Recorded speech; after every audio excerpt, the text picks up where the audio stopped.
મહીસાગર જિલ્લાની ડીટવાસ પોલીસે વિદેશી દારૂ ભરેલી એક ઇકો કાર ઝડપી હોવાનું સામે આવ્યું છે. તો પોલીસે ₹3,07,440નો દારૂ અને અન્ય મુદ્દામાલ મળી કુલ ₹7,07,440નો જપ્ત મુદ્દામાલ કર્યો છે. તો પોલીસને બાતમી મળી હતી કે એક સિલ્વર કલરની સુઝુકી ઇકો ગાડીમાં ભારતીય બનાવટનો વિદેશી દારૂ ભરી રાજસ્થાન તરફ સરસ્વા થઈ રાકાકોટ ગામ તરફ પસાર થવાની છે. તો આ બાતમીના આધારે પોલીસે સ્ટાફ રાયણાના પાણી ગામે ખાનગી અને સરકારી વાહન સાથે વોચમાં ગોઠવ્યો હતો. તો દૂરથી ઇકો ગાડી આવતા પોલીસે તેને રોકવા માટે રોડ પર આડાસ મૂકી, જોકે ગાડી ચાલકે દૂરથી જ રોડની સાઈડમાં ઊભું રાખી ગાડી છોડી રોડની બાજુમાં આવેલા જંગલના ઝાડી ઝાખરામાં નાસી છૂટ્યો હતો. તો પોલીસે ઇકો ગાડી પાસે જે તપાસ કરતા તેમાંથી ભારતીય બનાવટી વિદેશી દારૂ મળી આવ્યો હતો.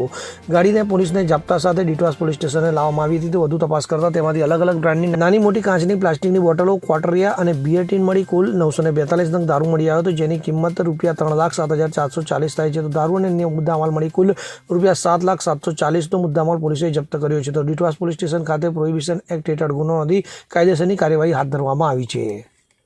Bureau report, CN24 news. હવે જુઓ દેશ દુનિયાની તમામ ખબરો તમારી આંગળીના ટેરવે.